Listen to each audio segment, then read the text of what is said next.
So anyways, I want to tell a story, y'all. And I'm a New Yorker from the South in the United States, and I say the term y'all, which is really weird. And people that are really from the South, they say, yeah, New Yorker, saying y'all doesn't quite work. You know, so I'm really happy that we had a coffee break because I want to tell a story, and I'm filled with brain candy. My job is to give you some brain candy. I want you to give you something to think about. But had you not had a cup of coffee, you probably would not have heard anything I was going to say, mainly because you just wanted to have a damn cup of coffee. So I'm really glad you got a cup of coffee. And you're not crabby. I was going to make you stand up. I'm not going to make you do that. So President Grimson started out this morning by saying there's some cool things going on in Iceland. And I'm a geek, right?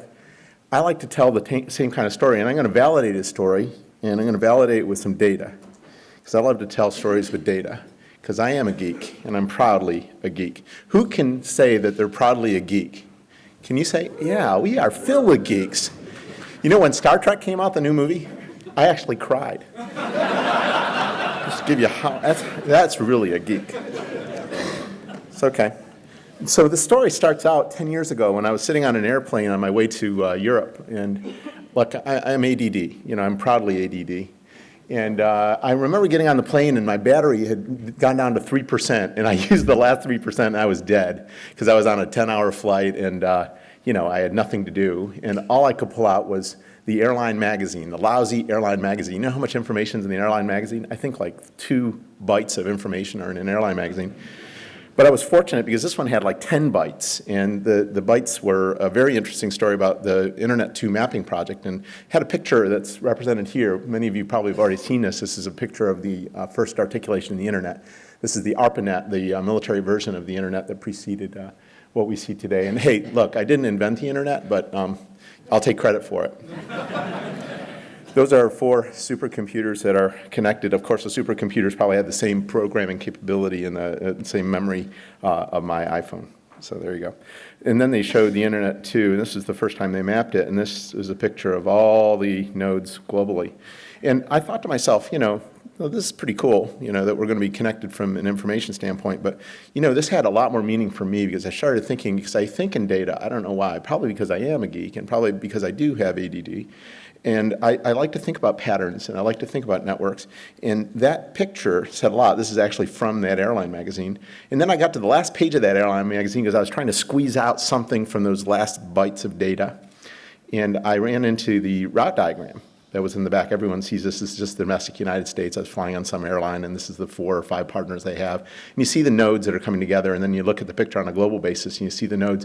Incidentally, look at that at the very top. I think that's Iceland.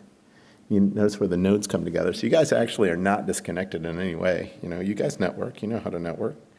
So this had a lot of implications for me because I was thinking right away, because I was an entrepreneur, I am an entrepreneur, I love entrepreneurs. Networks mean a lot to entrepreneurship. So we need to be thinking more about networks and entrepreneurship. So that started a thought process that's been going on for about 10 years. I'm almost obsessive about it in a weird sort of way, so just pardon me because I get kind of geeky. All right. So the other thing that kind of got me a little crazy is I was reading whatever academic research was decent in networking, and they made a clear distinction. All the academic literature makes a clear distinction between people they call entrepreneurs and people they call investors. From my experience, those 2 definitions aren't easily separatable. Entrepreneurs who become serial become investors. Investors typically have some kind of operating background. So, you know, I didn't like that distinction. It was not a very clear distinction. So I just kind of merged it together. And I had this concept, you know, I got to admit to you, I use the term deal makers, but if someone comes up with a better word, will you let me know? Because it sounds kind of swarmy. But these are people who broker resources, information. They do things for the sake of not only just the opportunity to build a business, but they're doing it because they actually love what they do, right? And they shape networks. They actually get involved with building communities that are quite important. And they syndicate. They work in tribes. They work in flocks. And they interconnect. These are people that open doors just because they love to open doors, right? Have you met these kind of people? Have you met people who are connectors? How many of you would say you're a connector, right? These are the nodes that we need to be worrying about. And it's not surprising to me that a lot of you are raising your hand right now because this is a group that would probably draw connectors because you guys want to connect. You love connecting. So Helga, we were listening. So deal makers, okay, whatever I call it. Deal makers, this guy sits in the middle And this individual actually helped to activate the rest of the network, right? So it turns us all on. It gets us all connected. So the person that's on the fringe of the network, this guy over here, he might not be at all, part of the network, but that connector always brings us in. He always drags that person in, even though they want to get away. So think about the people in our community that are connectors that actually start to build the syndicates that kind of power our entrepreneurial network, and let's put it to work. I did this analysis of all the hotspots in the U.S., and I was really interested in the technology-based hotspots because typically I just love geeky people, and these are the geeky cities in the U.S. And I always noticed that even though people were pushing the technology markets really hard, and a lot of sponsored research going in there, a lot of federal research, for instance, being allocated to these, and the goal is to create these communities, these amazing communities that are technology-based communities that turn entrepreneurial because of the technology investments. Well, the truth is it's been extraordinarily variable. Not all these technology communities have turned out to be great entrepreneurial ecosystems, right?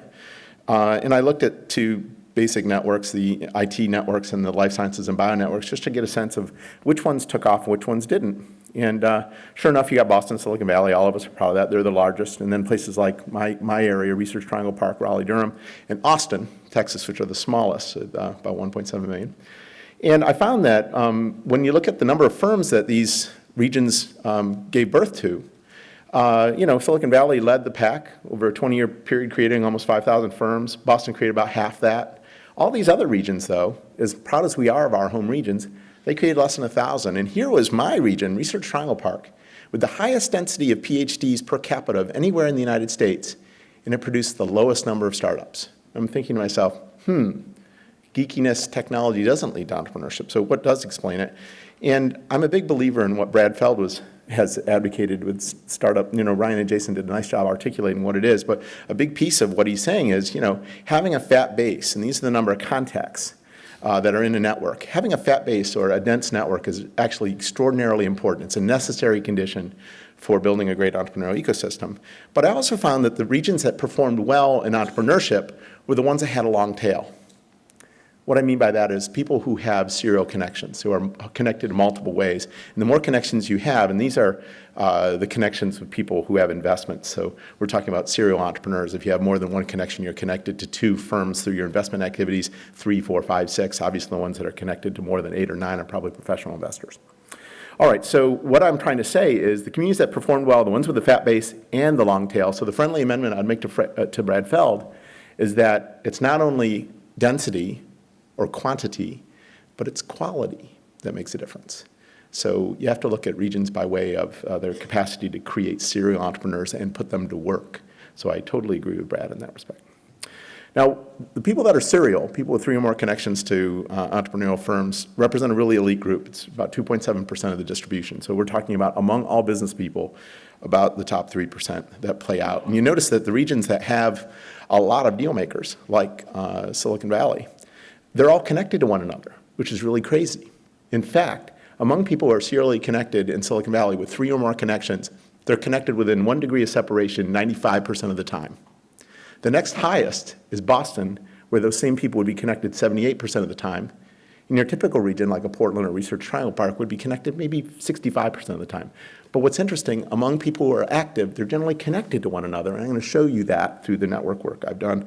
And I had a chance to come here last year. And this is such a great little experiment. One of the reasons I love when Bala says, hey, come to Iceland. The reason I get excited about coming to Iceland is you guys are my, petri dish. I love to study you people. So I looked at these regions. You guys saw this before. I'm just kind of getting everyone caught up. These are the regions. These are the dense networks. These are the total networks. And you notice if you were betting on the future of high-performance network based on density, you'd bet on Silicon Valley. Silicon Valley I call the black hole. It's a big old hairball. By the way, this is not porn. Just joking. Don't tweet that. I'll be in trouble. Boston would be the second performing. It's kind of half of a hairball. If I were betting the future regions, who's here from Seattle? John, you're from Seattle. You should be damn proud of your community because you're the next Silicon Valley, according to this. San Diego doing well. Places like Minneapolis are doing pretty well. Portland's hanging right in there. God bless y'all.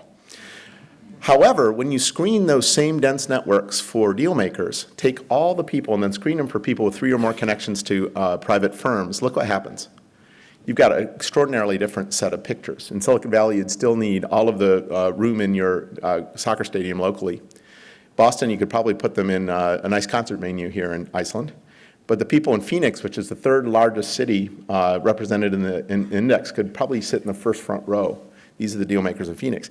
And guess what? Phoenix is one of the most underperforming regions from an entrepreneurial standpoint.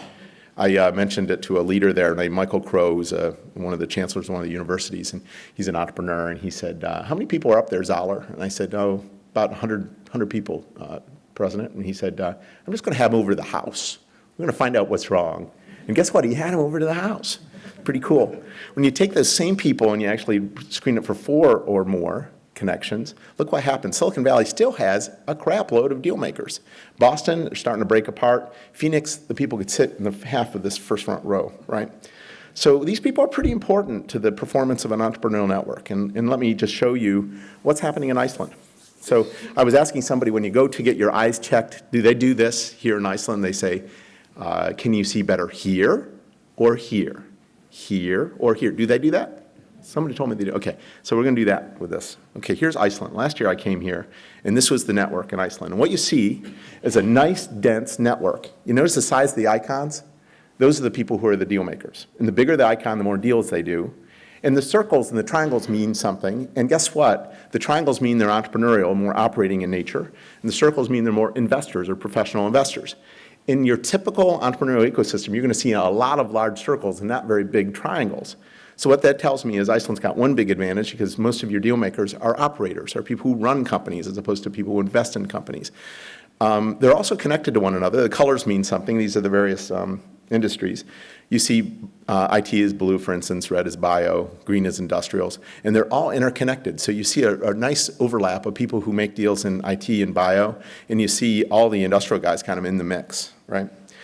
You notice also these other pictures of these things down here. These are fragments. These are people that are disconnected from the main network. And chances are they're doing their activity outside of Iceland, but they're connected to one deal here. They're not connected to the main network. If you guys were a basket case from an entrepreneurial standpoint, and I'd show you communities that are like this, you'd have lots of fragmentation. A lot of people are disconnected. So you got a good starting point. But let me show you what happened in 2013. This is the central core. We're going to look at that.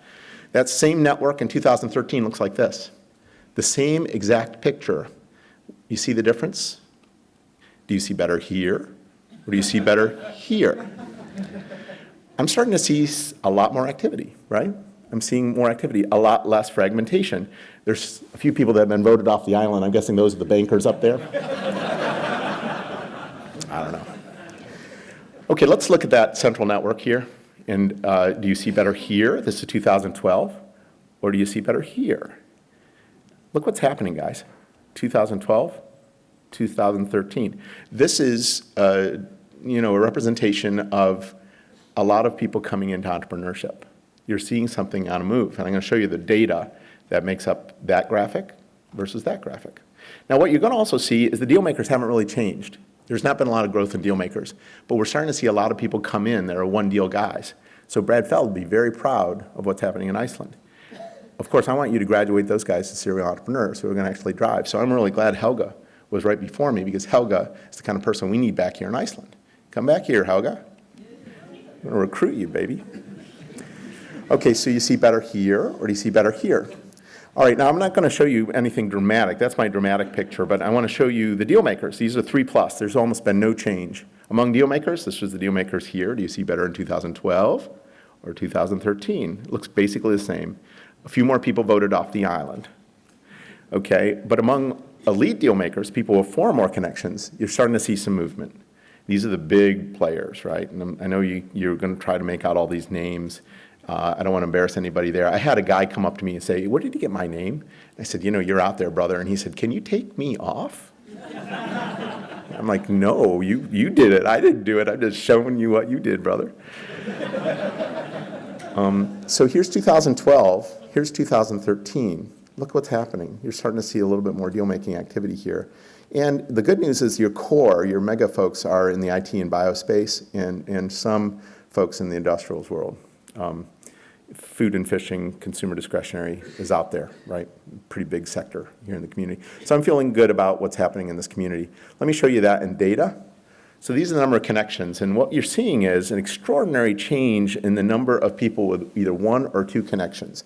So we've seen a 16% increase, or 175 new entrepreneurs begin operations in the last year in Iceland, 30 of whom have become serial or have 2 or more connections, and that represents a 26% increase over the base. That is extraordinary in 1 year. And I'll tell you, I've done this all over the world, and I haven't seen that kind of change. And I don't know if you really realize what's happening, but I think you've got something going on. Now, almost virtually no change among people with 3 or more connections, but a 14% increase in people with 4 or more connections. Of course, that's the top of the long tail, and that represents 2 more mega deal makers. So, hey, find out who those guys are and go shake them down for money, because that's where you're going to get your cash. So the number of deal makers have moved from 29 to 31, and the emerging deal makers have moved from 47 to 49. So the good news is you got a good base coming up, and you want to graduate your base into people who are going to make markets in the future. This is the birth of your entrepreneurial network. So whatever you're doing, Bala, brother, just keep it going. You're doing the Lord's work here. Now, when you dig into the what of it, like where is this happening? Maybe the news isn't as great. The top sector is financials. Those financial engineers had to go do something, and they're still doing things. That's your largest sector. 144 new connections in the financial sector. 55 connections in healthcare, 48 in industrials, 43 in consumer staples, and 41 in information technology. Hallelujah, we make things, we do things, and we're building an entrepreneurial community, but we're being topped by the financial engineers. And when you dig to the right, these are the lower sectors that they represent. So you know what? Put the bankers to work, for God's sake. You know, don't let them make any more products. Get them to work building, being general partners in funds, would you? For God's sakes, please use them some because they're out there doing something. I don't know what it is, but they're doing something. The other thing is I'm really glad the ambassador was here this morning from the United States because I got to tell you, this place is very internationally connected. One of the big advantages of Iceland is you're already internationally connected because you've been trading your whole life, you've been on the high seas, you know, you're all Vikings, so that's really good stuff, right?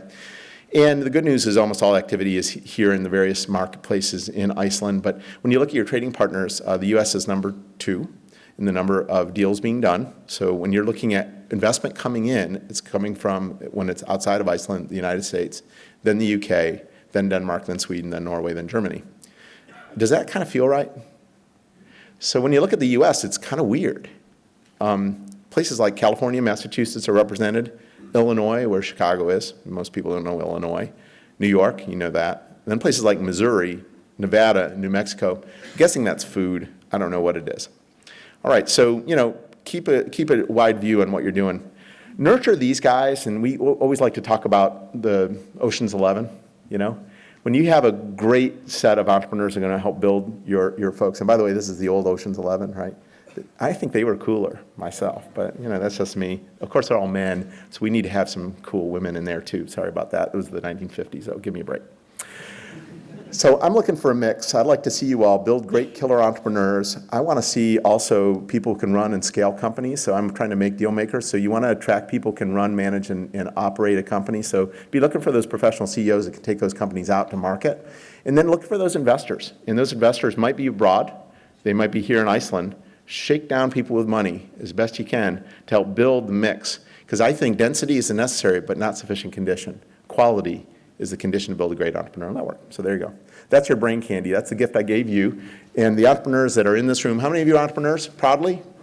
You're the gift that keeps on giving. As soon as you're successful, what are you going to go do? Invest in the next startup. Isn't that great? How many of you have been successful and have some liquidity? Nobody's going to raise their hand because of the law of Yenta, right? Are you freaking guys giving your money to the next startups? And guys, by the way, I'm a New Yorker. It's an ungendered term. All right? So that's what I need you to do. That's the gift that keeps on giving. So keep up the good work. We'll see you next year. I'm going to show you even a better picture if you keep going. If it goes bad, I'm not coming back. All right, so that's all I got to say. And